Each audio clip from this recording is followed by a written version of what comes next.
Power पहले, एक power come, derivative of the base यकीनन 1 हो जाएगा, and du by d theta, और we can say -1/, theta square positive कर लिया, d theta is equals to du. So we have a value that is, ये value पूरी की पूरी यहाँ मौजूद है। माइनस को ट्रांसपोज कर दो तो आपके पास ये वैल्यू कंप्लीटली अवेलेबल है।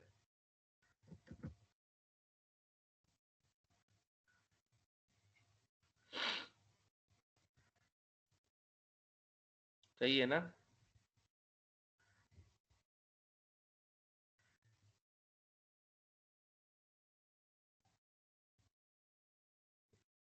आवाज आ रही है आप लोगों को? Yes, sir. Yes.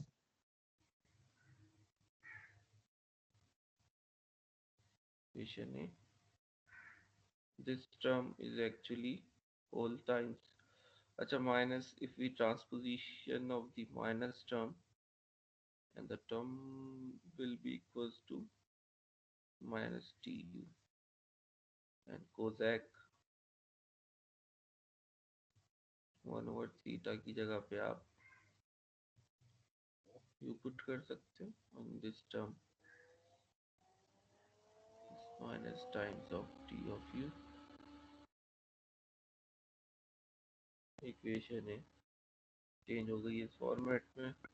अब आगे इसको इंटीग्रेट कर लेना भाई, फार्मूला लगा देना। सिमिलरली 16 के बाद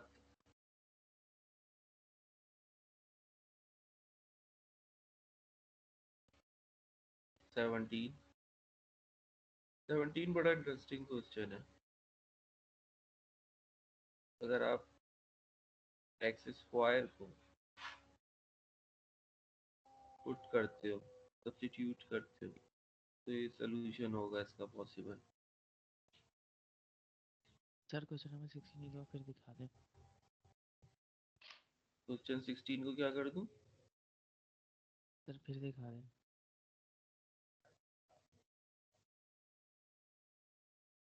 सर ये cos u और माइनस डी यू क्यों हुआ? कौन सा स्टेप? सर ये जब आपने इक्वेशन एक जो है सर एक चीज पूछनी थी, ये u को स्क्वायर में नहीं लेंगे? 1/थीटा स्क्वायर है ना, इसलिए पूछ। 1/थीटा स्क्वायर है तो u को स्क्वायर में क्यों लेंगे? मैं समझा नहीं। क्योंकि हमने 1/थीटा को u के बराबर लिया था ना। सही है, यस। ये हो गया। फिर तो 1/थीटा स्क्वायर u स्क्वायर के बराबर नहीं होगा, क्योंकि हमने तो नहीं, सिंगल स्क्वायर को लिया था। हम तो स्क्वायर थोड़ी कर रहे, बोथ साइड हम तो डिफरेंशिएट ले रहे। हमने डिफरेंशिएट नहीं नहीं लिया। सर, जब cos u में लगाएंगे उसका पूछ रही थी। Kozak, yes, Kozak cos x। Yes yes. Kozak में जब आप पुट देखिए, इस बात को फिर से अंडरस्टैंड करें कि जब आप इसको डिफरेंशिएट कर रहे हो ना, तो डिफरेंशिएट करते हुए आपने थीटा को ऊपर ले गए तो थीटा पे पावर -1 हो गई है। और डेरिवेटिव का रूल क्या है? डेरिवेटिव का रूल ये है पावर पहले पावर कम। सही है। अब इसको स्टैंडर्ड फॉर्मेट में लिखोगे तो -1/थीटा स्क्वायर हो जाएगा ना ये। Okay sir, clear. सही है, क्लियर हो गया। और सर ये आपने माइनस डी यू किस चीज़ की जगह सब्स्टिट्यूट किया है? माइनस यू कहाँ पुट किया है? आखिर में minus d u,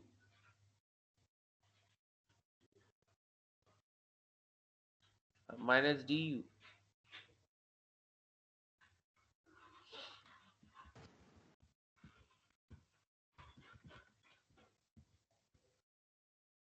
minus d u पूछ रहे हैं ना। ठीक है।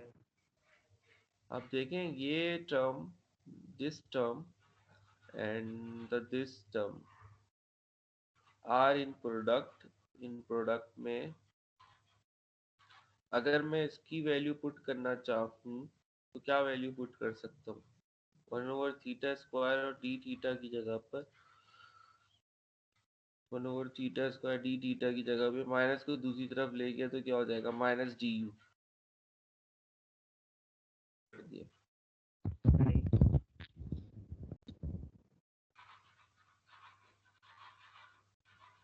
सही है जी। This is 16। नाउ 17 कर लेंगे, कराऊं?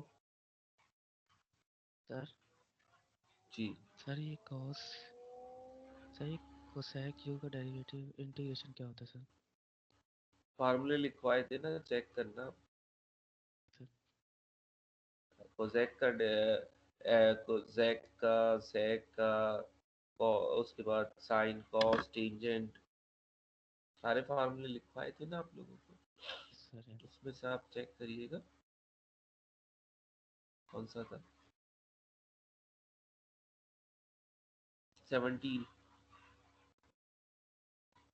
हो जाएगा या करूं? हो जाएगा सर। अच्छा जी, 17 को पास करते हैं। सर नाउ ये मूविंग बात है। ऑन 18।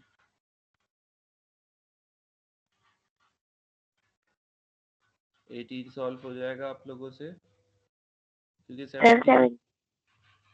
हाँ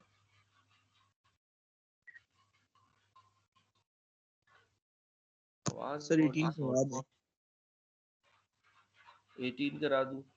17 हो गया 18, अगर क्योंकि दोनों एक ही चीज है, 17 and 18। Now moving towards 18.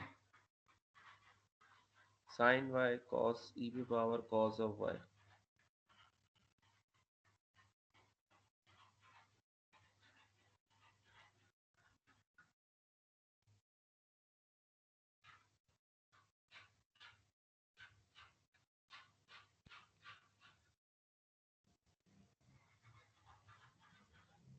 And t of y. Recording खोल दी थी?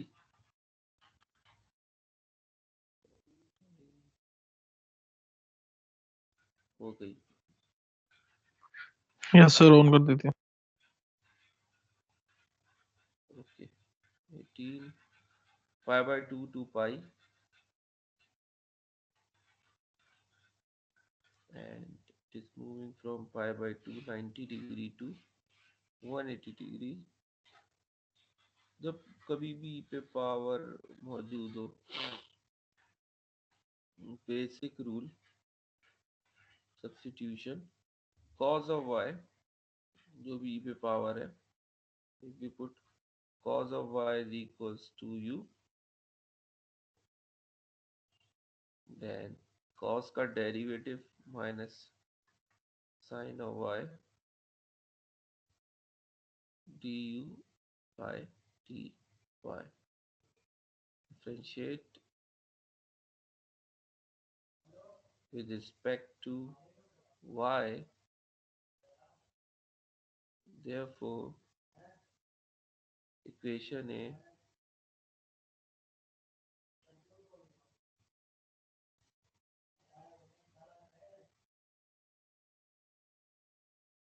cos की जगह पे u e पे पावर u, सही है, cos की जगह पे u लिख दिया और sin y dy की जगह पर माइनस साइन थी। इसको यूं करके लिख देता हूँ और करके ना, ताकि आपको समझ में आए। sin y dy is equals to minus times t of u. This term is actually equals to this. Okay.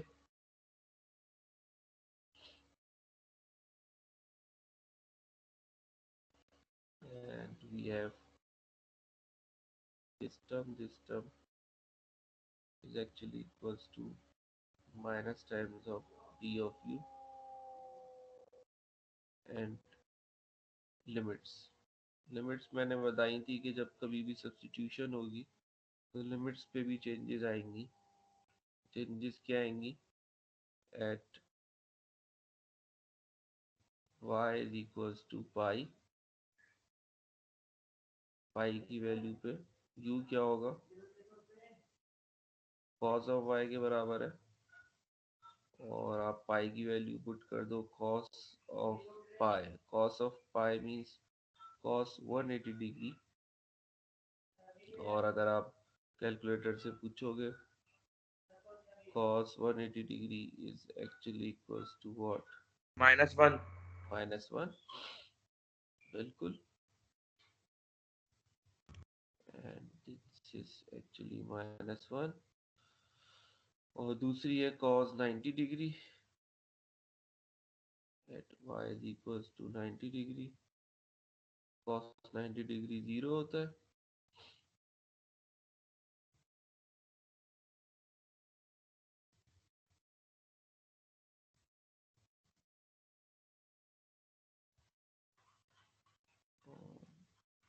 तो मूविंग 0 टू -1, ये लिमिट्स भी चेंज हो गई हैं।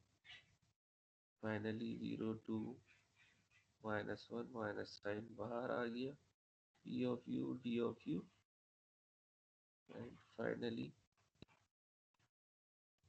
इंटीग्रेशन ऑफ e पे पावर u क्या होती है? एज इट इज रहती है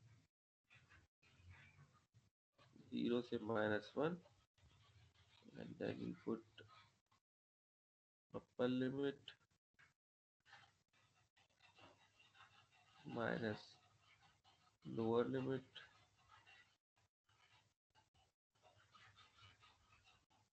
उसमें चेक कर लेना कहाँ तक इन्होंने इसकी ट्रांसपोजिशन करी है।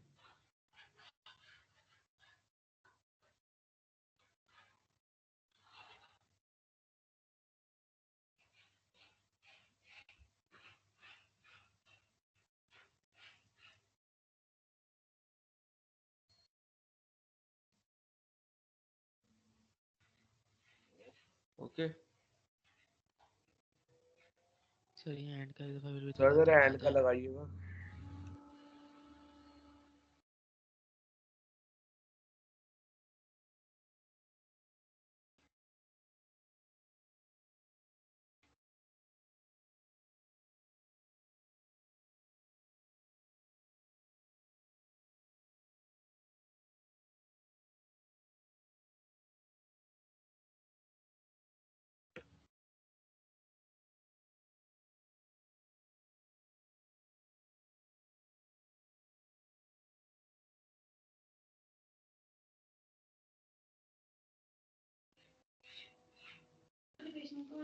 सर ये आंसर में -1 + 1/e आएगा ना?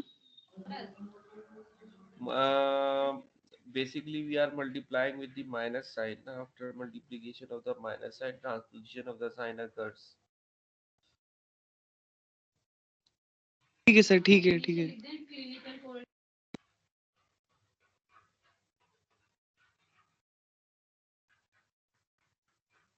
Done. Yes sir.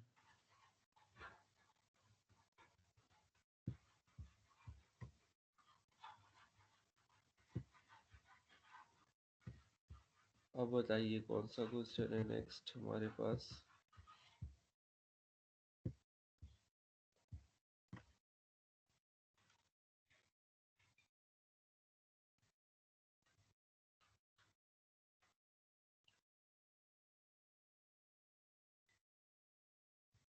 इलेवन 12 19 20 11 में से सर कोई 11 करवा दें।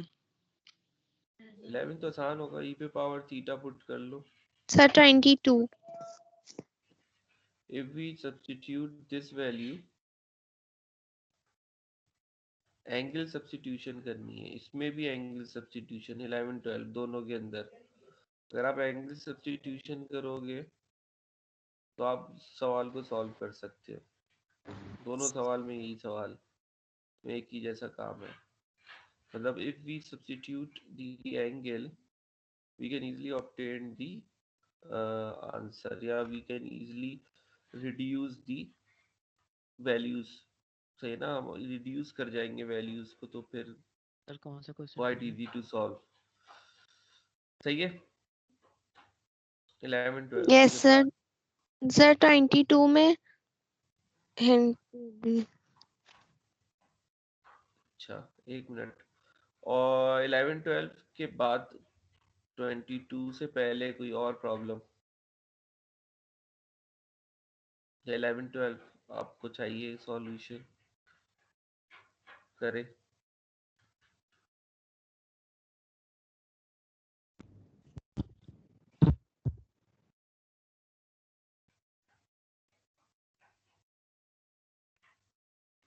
सर 11 या 12 में से कोई एक करा दो। 11 या 12 में से एक करा दे। मैं सिर्फ हिंट दे देता हूँ, थोड़ा सा आइडिया हो जाए। 11 12 में देखिए, मैं आपको कह रहा हूँ एंगल सब्स्टिट्यूट कर दे। इट मींस आप अगर 12 में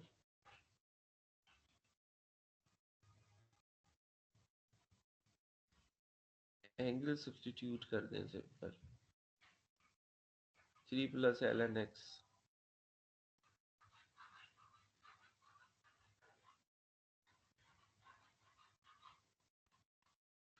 let's suppose it is equals to u, and then integrate with respect to, oh sorry, derivate with respect to x.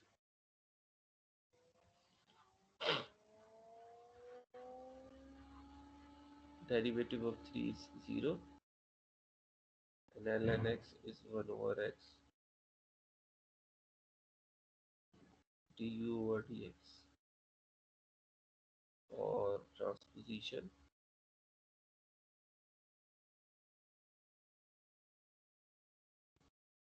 बस ये चीज़ की हिंट। आप अगर नोट करें, this term is actually du,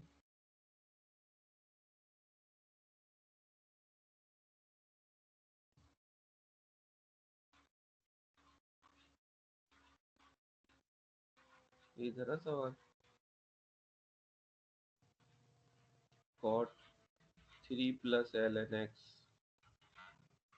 over x times dx integral. ये सवाल इस तरह से चेंज हो जाएगा, ये x और d ऑफ x एक्चुअली किसके बराबर है, x और dx du के, and cot as it is लिखा, 3 plus ln x is du, और आपने cot का इंटीग्रल परफॉर्म कर लेना और कुछ भी नहीं है।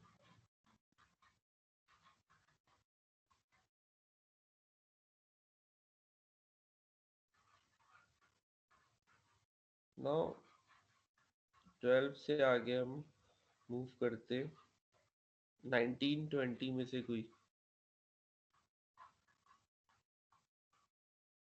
टेंजेंट को पुट करोगे, उसका डेरिवेटिव सीकेंड स्क्वायर होता है, बराबर में मौजूद है, हो जाएगा।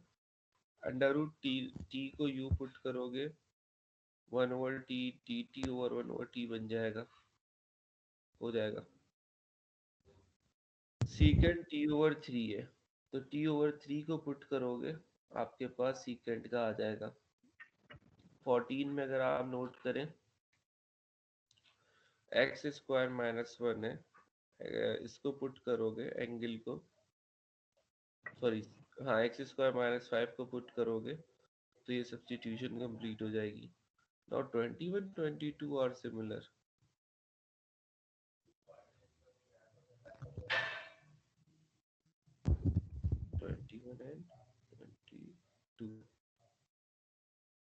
जैसे 21 है, 3 पे power x plus 1,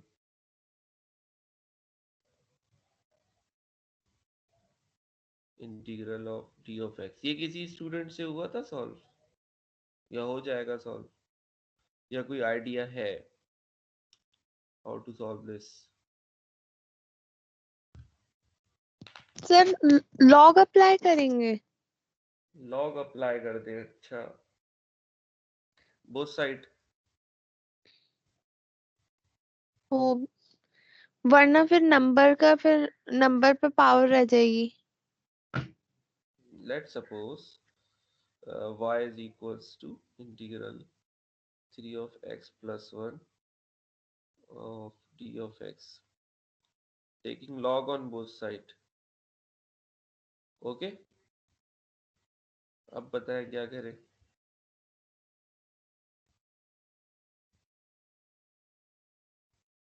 then logarithm में एक फॉर्मूलेशन होती थी, log a पे पावर n log a, कोई भी पावर होती थी वो पहले आ जाती थी।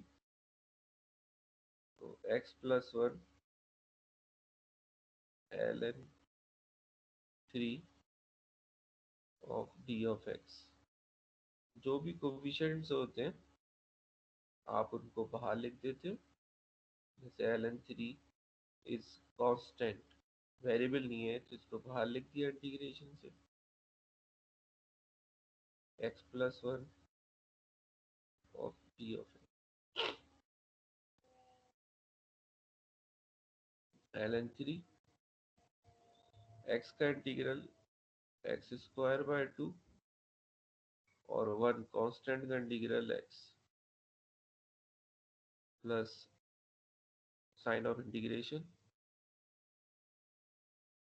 एंड देन आप लॉगरिथम को खत्म करना चाहते हैं तो क्या लेंगे, परफॉर्म करेंगे taking anti log on both side,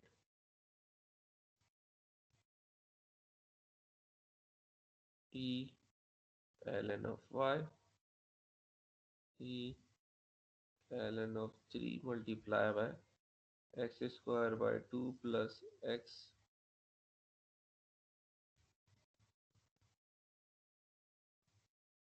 plus c।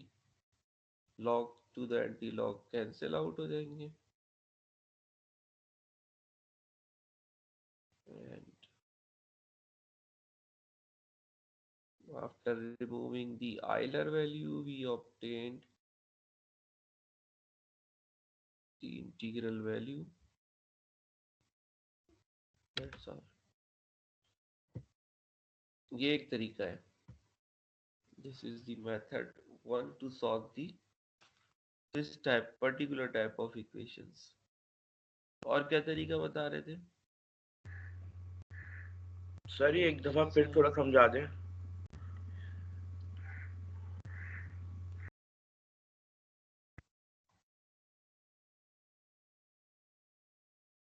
देखिए हमने बोथ साइड पे लोगरिथम अप्लाई कर दिए, तो जैसे इन्होंने कहा था कि आप अप्लाई कर दें लोगरिथम, तो मैंने यहाँ पे टेकिंग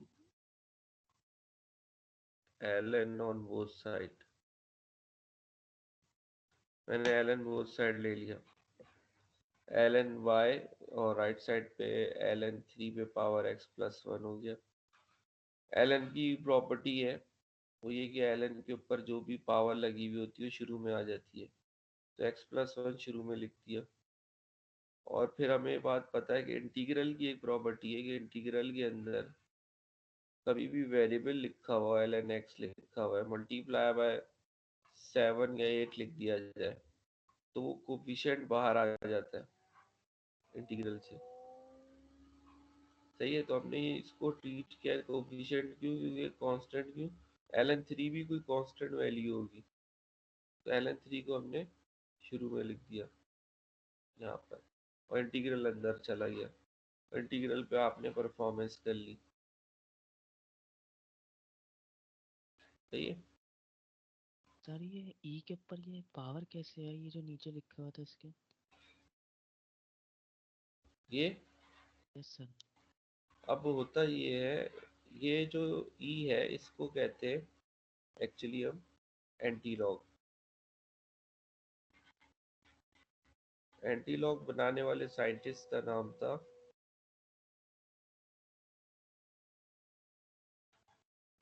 ओलर।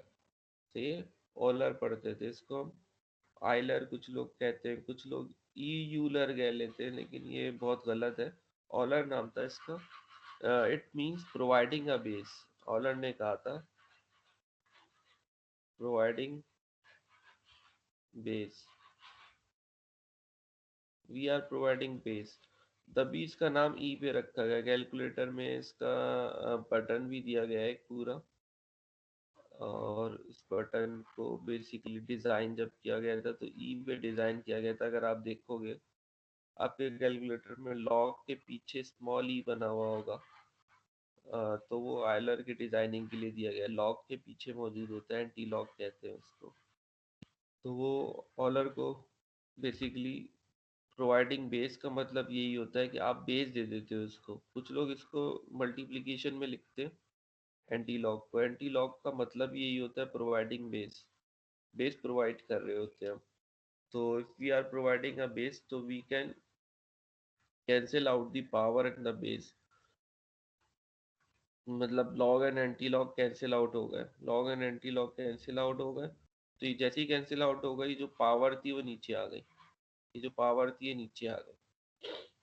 ये चक्कर इस तरह से एक्चुअल लिखा जाता है, इसको एक्चुअल वे है। This is the actual way to write log and anti log terms. But हम लोग इसको मल्टीप्लाई करके दिखा देते हैं बुक्स, बुक्स में तो नहीं कहूँगा, लेकिन ये कि स्टूडेंट्स इस तरह से नहीं लिखते अमूमन। तो अब मैं इसको कुछ और तो कह नहीं सकता, लेकिन ये कि दिस इज दी मतलब रॉन्ग सर जो अप्रोच। एंटी मतलब सर जो एंटी लॉक के आगे लगा हुआ होगा सर वो पावर होगी, बन जाएगी उसकी। एक्चुअली एंटी लॉग का मतलब ही यही होता है, we are providing a base. सही है, बेस दे रहे हैं आप, प्रोवाइड कर रहे हैं बेस। जब प्रोवाइड कर रहे हैं तो यकीनन ये सारी terms in terms of power चली जाएंगी। तो यहाँ पर भी एक्चुअली जो होता है ना टर्म, मैंने लिखा नहीं है, लेकिन ये ई पे पावर हो जाती है सी कांस्टेंट। और कांस्टेंट मतलब ई पे power constant is also a constant, तो आप यूं लिख सकते हैं।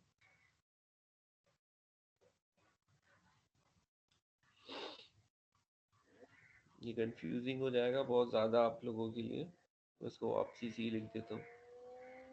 कांस्टेंट पे पावर कांस्टेंट ही होती है ना, इस वजह से। This is the method one. दूसरा मेथड क्या हो सकता था?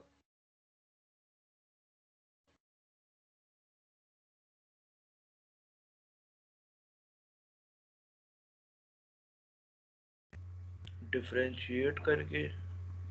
डिफरेंशिएट करके तो ये है।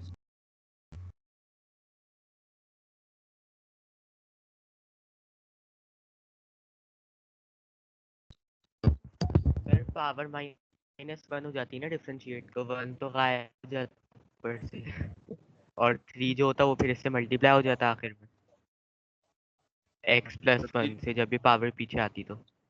सब्स्टिट्यूट करके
सर आपकी आवाज़ नहीं आ रही।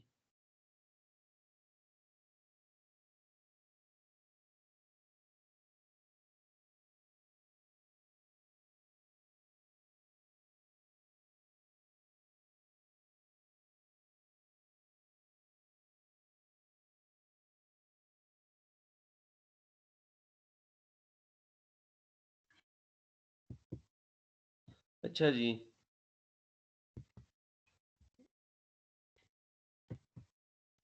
यहाँ तक कोई इशू? स्क्रीन शेयर हो गई? Yes sir.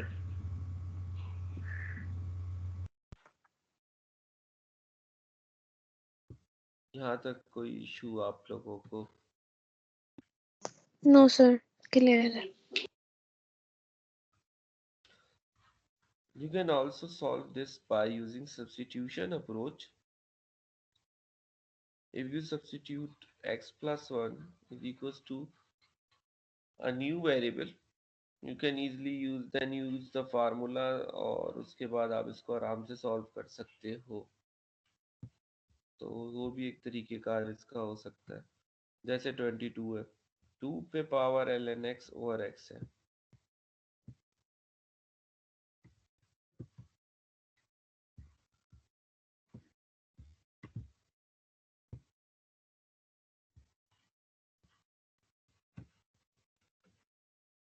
Twenty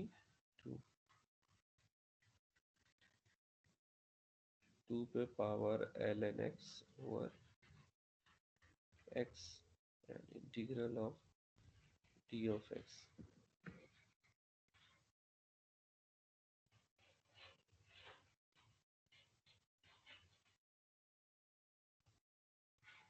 Now firstly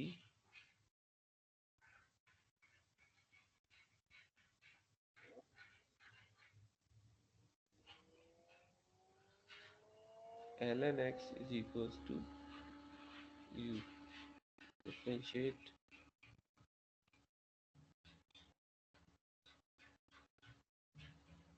with respect to x 1 over x, ln x का डेरिवेटिव 1 over x। सर आपकी स्क्रीन शेयर नहीं हो रही। आई आज क्यों ना यार, स्क्रीन शेयर हो रही है। सर हो रही है। नो सर, हो रही है। सर हो रही है। सर हो रही थी सर। सर हो रही थी। पर पहले नहीं हो रही। अब हो रही है भाई फिर से? Yes sir. हो रही है sir. Okay okay okay. Now if we substitute ln x is equals to u and taking derivative with respect to x, then 1 over x is equals to du by dx, and this is actually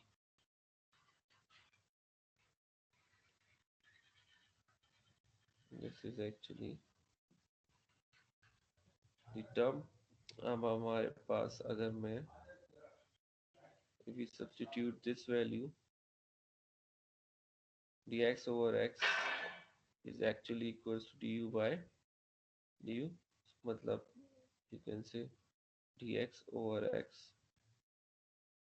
is equals to du। So we can say therefore equation A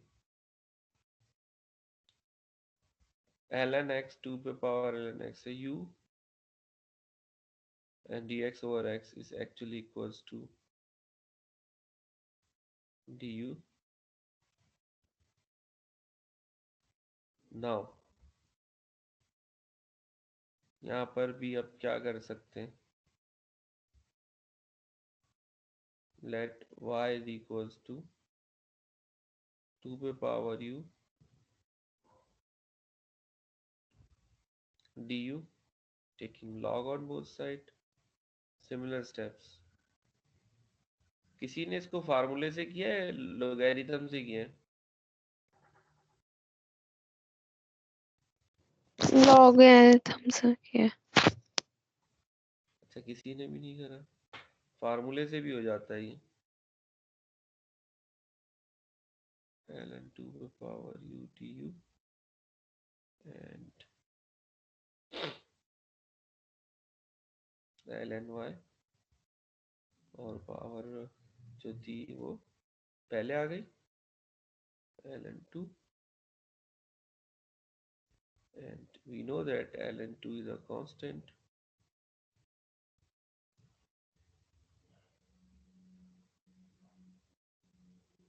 Integral du of d of u पे integral actually u square by 2 plus c and taking antiderivative.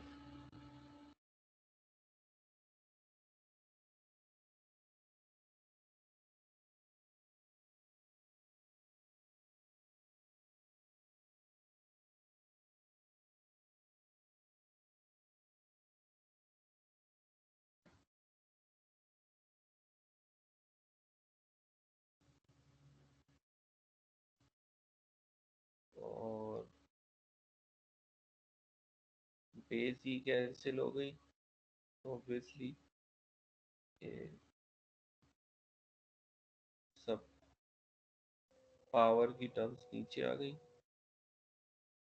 नहीं, यहाँ क्या था, 2 था ना।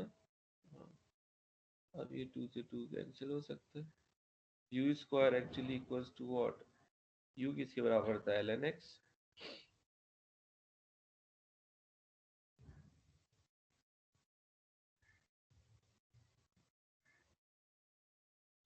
That's all.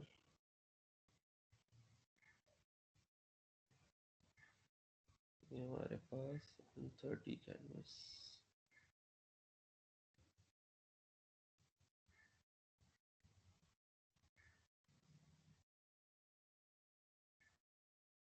Twenty two.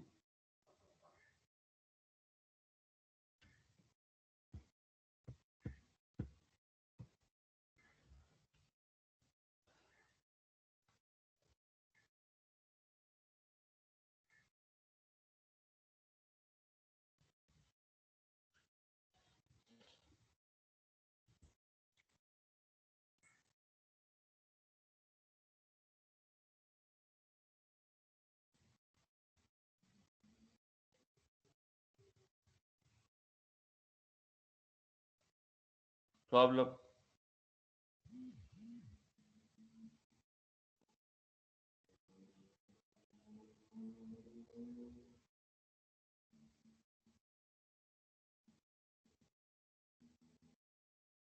Sir इससे पहले वाला क्वेश्चन जरा दिखाइएगा, कौन सा क्वेश्चन? जो इससे पहले करा था सर।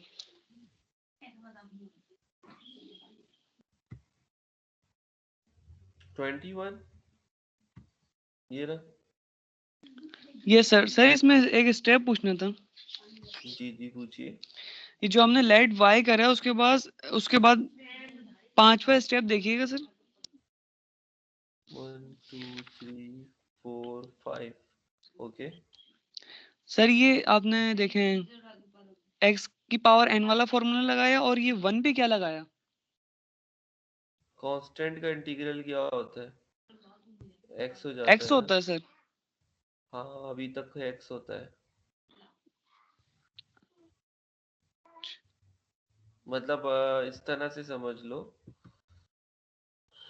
ये जो टर्म्स है ना एक्चुअली इंटीग्रल का बेसिक फॉर्मुलेशन जो थी ना, एक्चुअली बेसिक कॉन्सेप्ट क्या है अगर आप याद करो, performing the anti derivatives means just like that if we have x to power n of t of x it would be equals to what, n plus 1, यही है ना। this is the जी सर basic यही है। formula.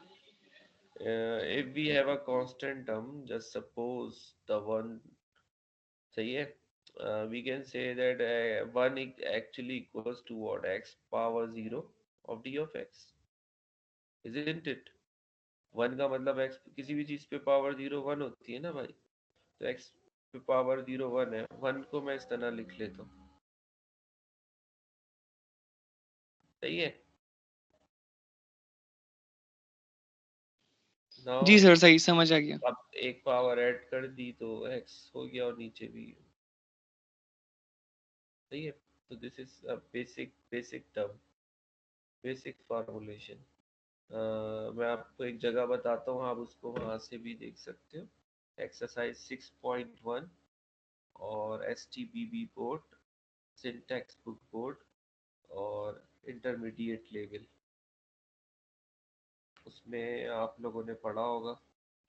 अगर before lockdown आपने book पढ़ रहे होगे तो तब शायद ये पढ़ा हो। एक्सरसाइज 6.1 में ही है। Okay yes sir, thank you. Okay okay okay. और कोई क्वेश्चन?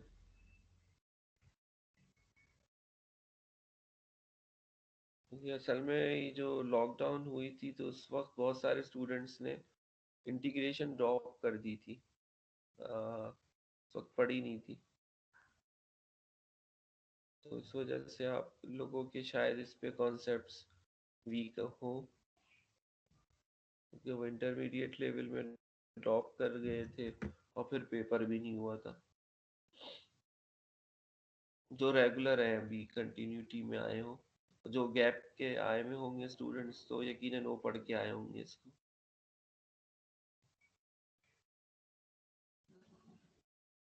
ओके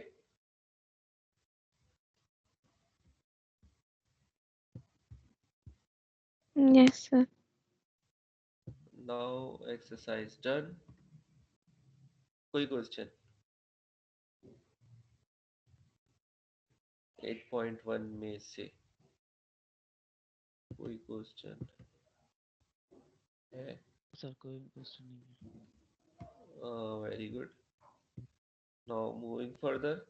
सर एक मिनट, ये क्वेश्चन नंबर 15 में भी s माइनस पाई पुट। हाँ, तुम कौन था बच्चा सवाल पूछ रहा था? इसका आधा सवाल समझ में आया। जैद क्या कह रहे हो? आवाज नहीं आ रही।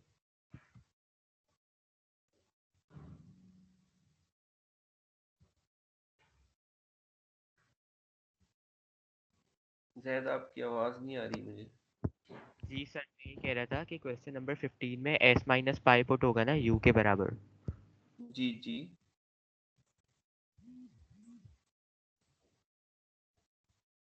हाँ जी, 50 के बराबर होगा। और क्वेश्चन नंबर 8 में x minus root x.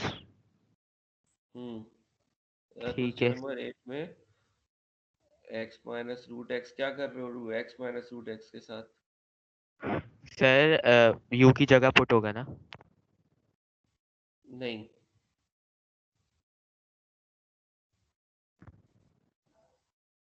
Sir फिर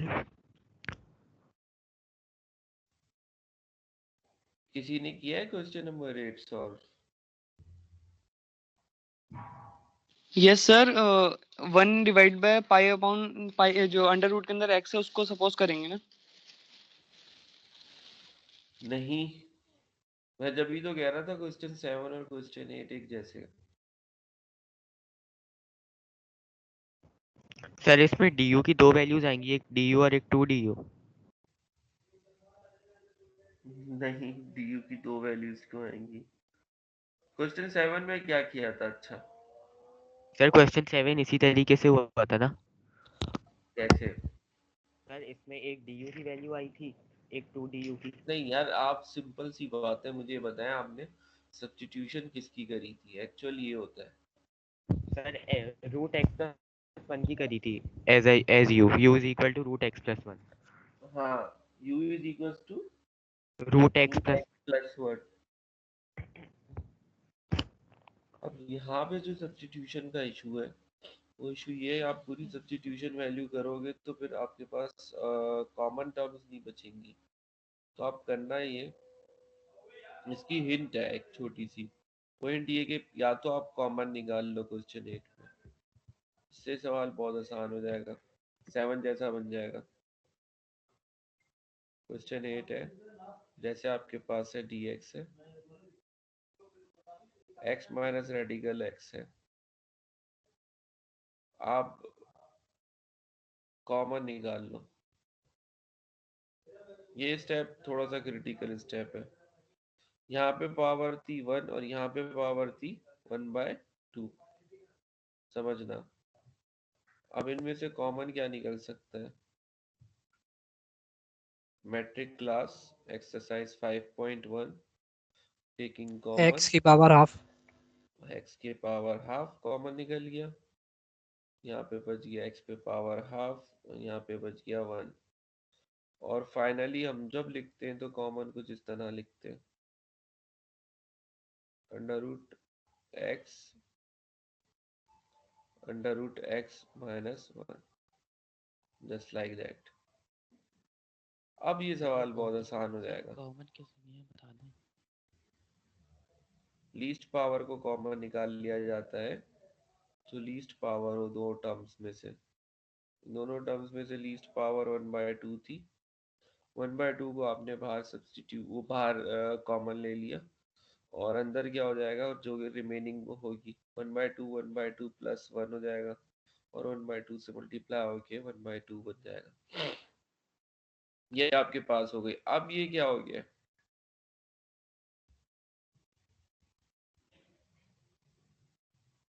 जस्ट लाइक क्वेश्चन 7। क्या अब आप पुट कर लो, जैसे उसमें ब्रैकेट की वाली टर्म को पुट किया था, इसमें भी पुट कर लो, under root x minus 1 is equals to u, और आगे सो ऑन, इसको आप मूव करा लो।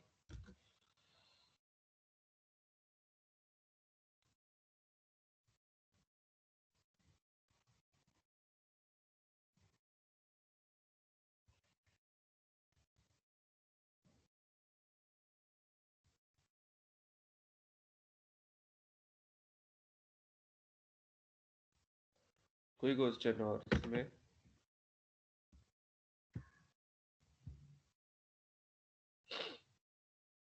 सर एक दफा फिर दिखा दें वो आखिरी वाला स्टेप।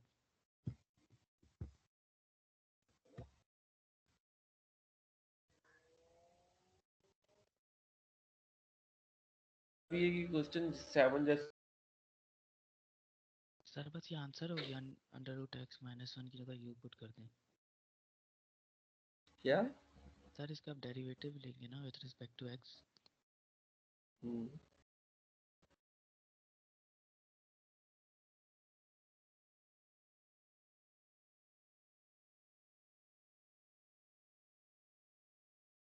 आगे वही प्रोसीजर आप फॉलो करेंगे, अभी खत्म नहीं हुआ है।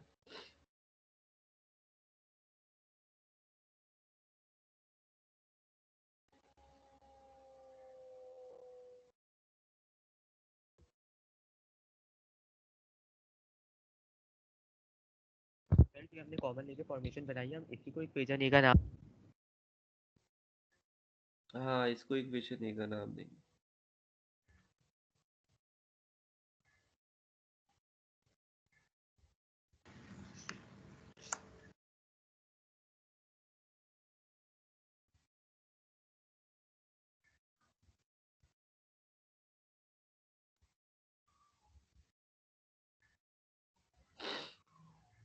ओके,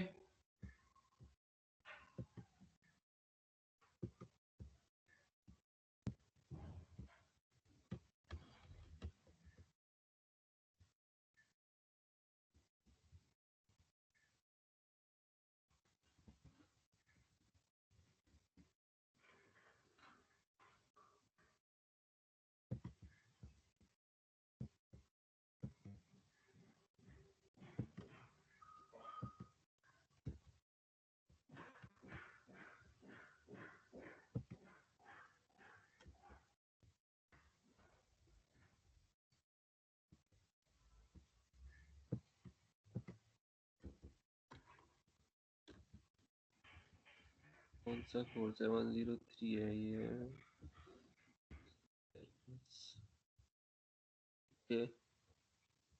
इंटीग्रेशन पे आ गए, and the integration term will be हमारे पास 8.1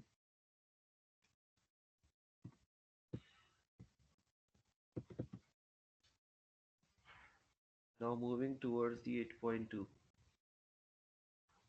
8.2 इंटीग्रेशन बाय पार्ट्स।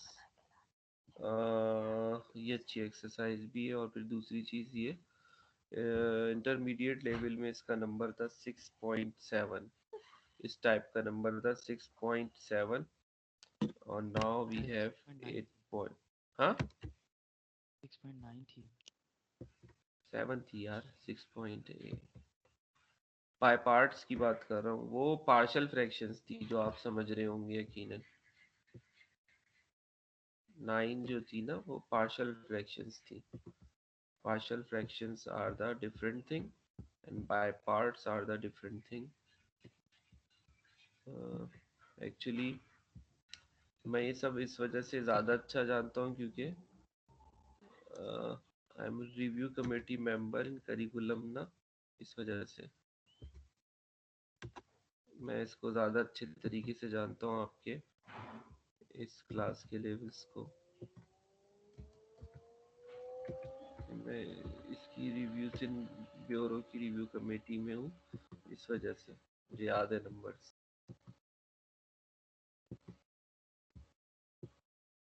ये आ गए।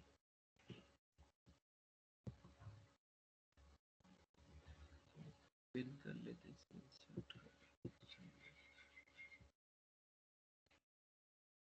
सेव तो कर दिया है, इसको क्रॉप पिन करके डेस्कटॉप पे ही सेव है। 8.2 है।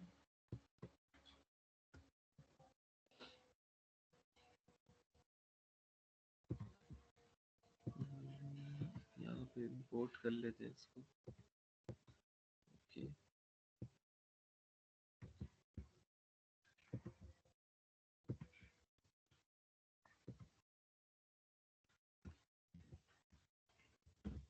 png इंपोर्ट हो गई। कंडीशन थोड़ी सी इसकी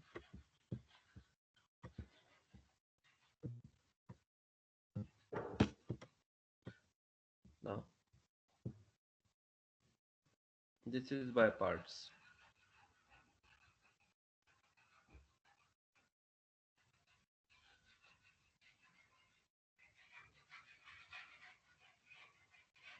बाय पार्ट्स का फॉर्मूलेशन क्या थी, याद है किसी को?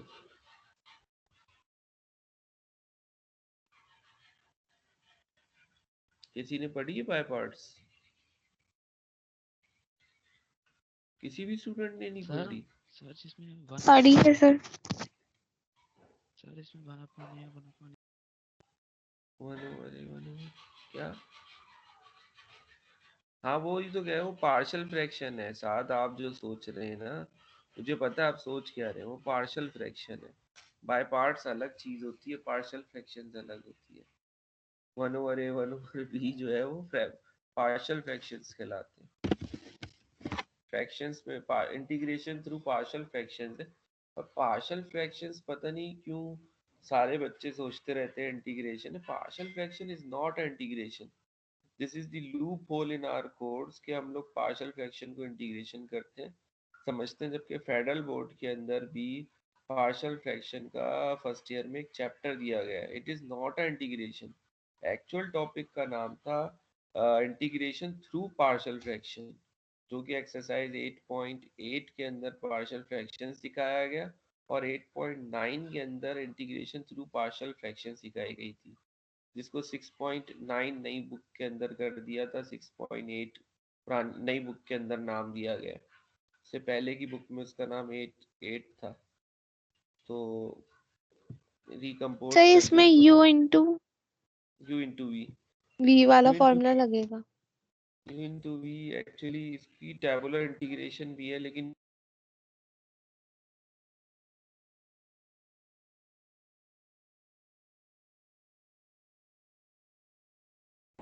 whatever thing is u इस तरह से पढ़ा है या फिर दूसरी फॉर्मूलेशन पढ़ी है? ये वाली फॉर्मूलेशन पढ़ी है। x के रिस्पेक्ट से कर लेते हैं भी, चलो। Integral of v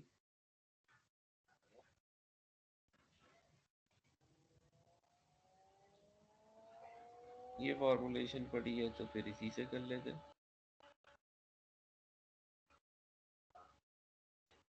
This is called by part formula. Right, this is actually called by part formulation.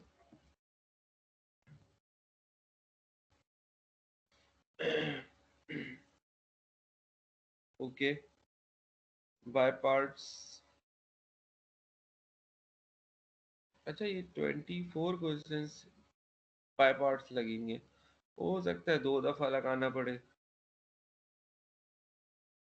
अब प्रॉब्लम ये है कि यू किसको लिया जाए और वी किसको लिया जाए,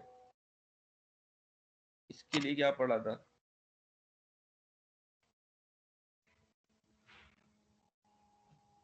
सर फॉर्मूला ड्रॉ करके बता दें। हाँ, जिसका डेरिवेटिव आसान से निकले उसमें यू ले लेते हैं। ओके, या फिर एक और टेक्निक होती है, वो पढ़ी थी आइलेट टेक्निक। नो सर, सिर्फ सुनी थी। सुनी हुई आइलेट टेक्निक। तो आइलेट का मतलब ये होता है आप एक्चुअली यू इस तरह से प्रपोज करो कि I for inverse, L for logarithms, A for algebraic, T for trigonometric and E for exponential. तो जैसे आपके पास है एक्स, सर ये नहीं, पहला आईलेट की फुल क्वेश्चन फॉर्म क्या फिर है? से बता दें। आई फॉर इनवर्स। अच्छा, ये बुक में नहीं है टेक्निक, ये ज़्यादातर टीचर्स जो है वो डिस्कस कर रहे होते हैं। जैसे मतलब मैंने तो इस वजह से कह रहा हूँ, मैंने मुख्तलिफ बुक्स के ऊपर काम किया हुआ है, तो ये टेक्निक बता रहा हूँ। ये आपकी बुक में नहीं लिखा हुआ, क्योंकि ये टेक्निक जो है ना, इस टेक्निक से यू डिज़ाइन कर लेते हैं हम, इससे हमें सोल्यूशन में आसानी रहती है बस। लेकिन ये टेक्निक है, इस वजह से जनरली क्वेश्चंस में लगती है, कुछ पर्टिकुलर क्वेश्चन में नहीं लगती, इस वजह से इसको बुक में डिज़ाइन नहीं किया हुआ। तो आइलेट इसको हम क्यों कहते हैं? इस वजह से क्योंकि आई फॉर इनवर्स हम पिक करेंगे यू के लिए हमेशा, अगर किसी भी एक्सप्रेशन में हो। एल फॉर लोगैरिथम पिक करेंगे, ए for algebraic, T for trigonometric, E for exponential. Now अगर मैं इसको सवाल को थोड़ा सा इस तरह से सॉल्व करते हुए दिखाता हूँ, जैसे एक सवाल है x sign x by 2 integral है। ऑब्वियसली अलजेब्रिक पहले आता है, ट्रिग्नोमेट्रिक बाद में आता है, तो इसको आप यू ले लोगे और इसको वी ले लोगे। तो फॉर्मूलेशन को देखते हुए यू क्या है, एक्स बाहर आ गया, integral v sine x by 2 minus u का डेरिवेटिव, यू क्या था, एक्स, इंटीग्रल वी क्या है, साइन एक्स बाई 2। यहाँ थोड़ा सा इंटीग्रल में हो सकता है प्रॉब्लम हो, and whole of integral. Sir ये क्वेश्चन नंबर 1 है। हाँ जी, क्वेश्चन नंबर 1 है ये। साइन एक्स बाई 2 का इंटीग्रल क्या होगा?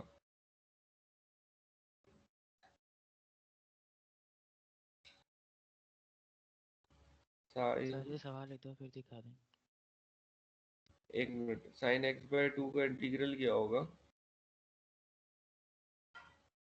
X square upon sine x by 2 का होगा अच्छा कॉस एक्स बाई 2, और उसके बाद एंगल्स का डेरिवेटिव होता है, दैट इज 1/2। नहीं आया समझ में? आगे समझ में आया। साइन का इंटीग्रल होता है कॉस एक्स बाई 2, सही है, और फिर हम लोग डेरिवेटिव लेते हैं एंगल के टर्म्स का। मतलब इस तरह से समझें, जैसे अभी मैंने आप लोगों को सब्स्टिट्यूशन पढ़ाई है, सब्स्टिट्यूशन के अंदर अगर मैं आपको कहूँ कि मैं इसके एंगल की सब्स्टिट्यूशन कर रहा हूँ, सिर्फ समझाने के लिए इस बात को बता रहा हूँ, पुट करता हूँ, सिर्फ ये समझा रहा हूँ मैं भी, ताकि आपके दिमाग में एक चीज़ क्लियर हो जाए जो अभी तक क्लियर नहीं होगी यकीनन। x/2 is equals to u और डिफरेंशिएट कर दें विद रिस्पेक्ट टू x, तो dx और du यूं कर देते हैं, और x का 1 हो जाएगा और यहाँ पे आ गया du/dx। सही है, थोड़ा सा शार्प करें, और dx is equals to 2 of d of u। अब यहाँ पे अगर आप नोट करें, x/2 की जगह पे क्या आ जाएगा, u, एंड dx की जगह पे क्या आ जाएगा, 2 टाइम्स du। ये चीज समझाना चाह रहा था कि ये 2 क्यों आ गया। तो ये जो डिवाइडेड का डिवाइडेड होगा ना, x sin x/2 divided by 1/2, ये न्यूमिनेटर चला जाता है, और sin u का derivative cos u, and u is actually equals to cos x/2। ये समझाना चाह रहा था मैं कि साइन ऑफ x/2 का डेरिवेटिव जो होता है वो cos x/2 and divided by 2। तो ये ऊपर चला गया, डिवाइडेड का डिवाइडेड। तो ये बड़ी इंटरेस्टिंग फैक्टर था जिससे गलती होती है, तो ये हमारे दिमाग में रहेगा कि साइन एक दफ़ा फिर x/2 बता का। दें। हाँ, सर एक दफ़ा फिर बता दें, ये डिवाइड एक बाय दफा क्या फिर है? बता देता हूँ। आप एक्चुअल कॉन्सेप्ट ये होता है, साइन का जो भी इंटीग्रल ले रहे थे ना, जैसे 3x है फर्ज कर लो, इसका इंटीग्रल होगा cos 3x डिवाइडेड बाय 3। जो भी टर्म एंगल में होती है ना, उसको डिवाइडेड में डेरिवेटिव लेके लिख दिया जाता है। अब यहाँ एंगल में था x/2, x डिवाइडेड बाय 2, इसका डेरिवेटिव 1/2, जिसको आप डिवाइडेड में जब लिखोगे तो वो न्यूमिनेटर में चला जाएगा। मैं ही समझा रहा था, जैसे साइन x/2 है, इसका अगर आप इंटीग्रल लोगे हो जाएगा cos x/2 और डिवाइडेड बाय जो भी एंगल है 1/2। एक्चुअली 1/2 डिवाइडेड का डिवाइडेड न्यूमिनेटर में चला गया।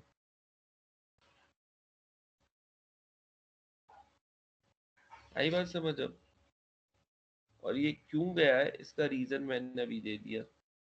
ये सब कुछ सिर्फ समझाने के लिए सर किया है। किसी भी टेंजेंशियल का अगर इंटीग्रल ले तो वो डिवाइड बाय 2 हो जाता हाँ जी, है, ऐड हो जाता है इसका एंगल। ये बेसिक एक्सरसाइज का फंडामेंटल है। साइन x/2 है, इसका आप इंटीग्रल लो cos x/2 इंटू 2, मैंने डायरेक्ट लिख दिया। x का 1 हो जाएगा, साइन x/2 का cos x/2 into 2 d of x। Finally we have 2 times x cos x/2, and here we have minus 2 times 2 को बाहर निकाल दिया cos x/2। cos x/2 का डेरिवेटिव क्या होगा, डायरेक्टली बताओ, सॉरी इंटीग्रल क्या होगा। sin x upon 2 into and into into 1 upon 2, यानी 2 से 2 कैंसिल हो जाएगा, वो sine sin x x upon 2 divided by 2 1/2, not cancellable. And cos का जब मल्टीप्लाई कभी, हो जाएगा। हाँ ये मल्टीप्लाई हो जाएगा, और cos का जब कभी भी इंटीग्रल ले रहे होते तो माइनस होता है ना, भूल गए। cos का इंटीग्रल माइनस साइन होता है, इंटीग्रल। सर cos का इंटीग्रल माइनस साइन नहीं होता, डेरिवेटिव माइनस साइन होता है, इंटीग्रल तो पॉजिटिव होता है। इंटीग्रल पॉजिटिव होता है तो फिर ऊपर माइनस होना चाहिए।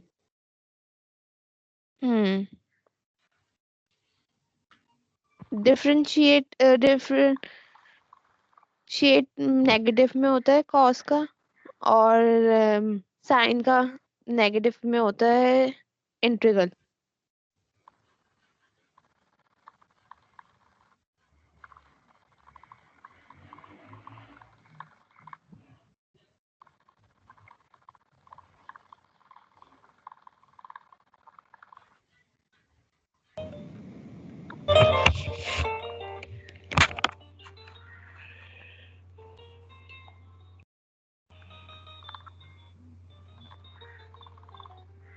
बेटा आप लोग अपने माइक्स बंद कर लें।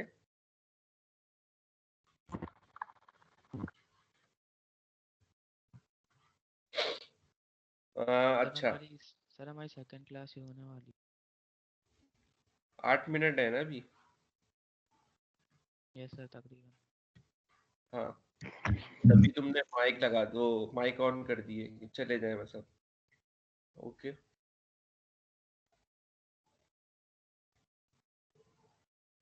ये क्लियर है यहाँ तक?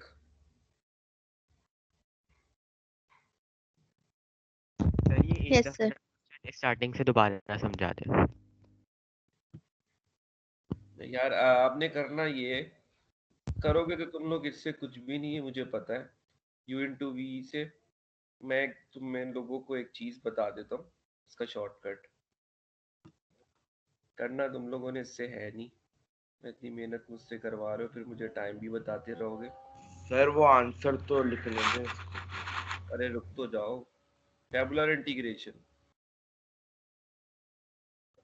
if we are using u into v, we can easily apply the tabular integration. What is tabular integration? tabular integration में आप करना ये भाई, एक तरफ डेरिवेटिव परफॉर्म करना, एक तरफ इंटीग्रल परफॉर्म करना। तो ये एक तरफ डेरिवेटिव लेना है और एक तरफ इंटीग्रल लेना है।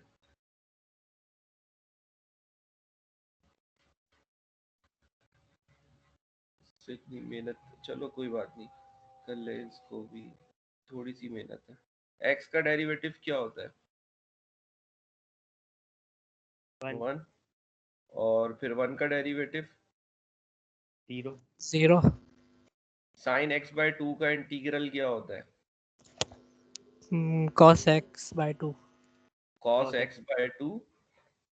और इंटीग्रल पूछ रहा था तो डिवाइडेड में 1/2 से भी 2 आएगा सर, साथ में 2 मल्टीप्लाई होगा। बिल्कुल सही कहा आपने। और माइनस साइन लगा दिया क्योंकि साइन का इंटीग्रल ले रहा हूँ तो माइनस हो जाएगा। अब फिर से लो इसका इंटीग्रल, cos का क्या हो जाएगा? sin x। गुड। और एक और साइन डिवाइड x और 2 मल्टीप्लाई बाय 2 4 हो दैट जाएगा इज मतलब 4। अच्छा टिक टैक खेला है कभी गेम? फर्स्ट 1 टू यहाँ की सेकंड 1 से फर्स्ट 1 टू सेकंड 1, पहला वाला प्लस दूसरा वाला माइनस, फिर आएगा तो प्लस फिर माइनस, क्योंकि आगे 0 है तो हम आगे जा ही नहीं सकते। सही है। x टाइम्स मल्टीप्लाई करो माइनस से, minus 2 cos x by 2, x by 2 minus minus plus हो गया, plus 4 sine x by 2 plus c। That's all, ये आंसर है इसका। जो ऊपर सॉल्व किया है ना पूरा, उसका और इसका एक ही आंसर आएगा। सही है। सर ये दोबारा से समझा दें टेबुलर वाला। कौन सा वाला? ये टेबुलर टेबुलर वाला। में कुछ नहीं करना, लेफ्ट साइड पे इंटीग्रल लेनी है, डेरिवेटिव्स लेने, राइट साइड पे इंटीग्रेशन लेनी है। x का डेरिवेटिव 1, फिर 1 का डेरिवेटिव 0, और उसके बाद इंटीग्रेशन आप कर रहे हो तो साइन x बाय 2 है, इसका इंटीग्रल ले लो cos x बाय 2, फिर sine x by 2 cos x by 2, circular functions घूमते रहेंगे। फिर टिक टैक करना है, वो ये कि आपके पास प्लस हो जाएगा पहला, फिर दूसरा माइनस, फिर तीसरा प्लस, फिर चौथा माइनस हो जाएगा।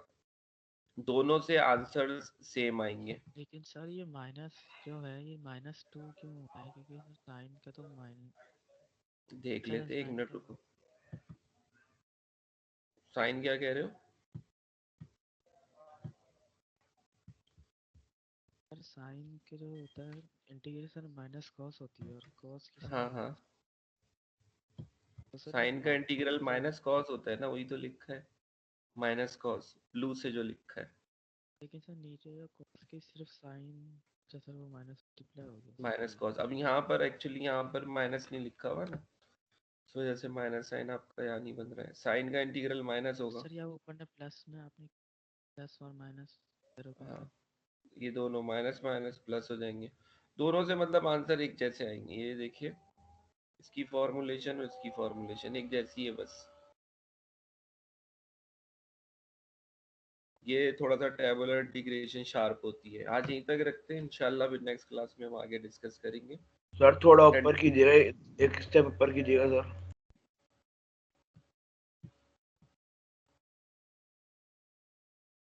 साद और रिमशा अटेंडेंस मार्क कर लीजिएगा अपने पास प्लीज। सर ये पेज नंबर 3 थोड़ा वो मिनिमाइज करके दिखा दें। सर हाँ, महानूर है हमारी। अच्छा मानूर, सर मैंने कर लिया टेस्ट। ओके।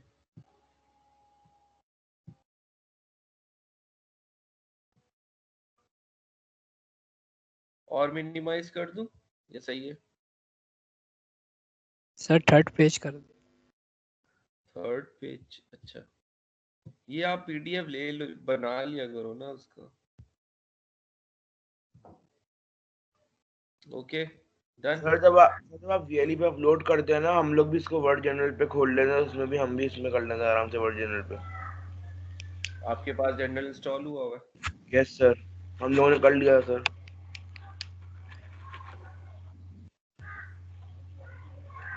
फिर पिक्चर क्यों ले रहे हो? सर कब ली सर?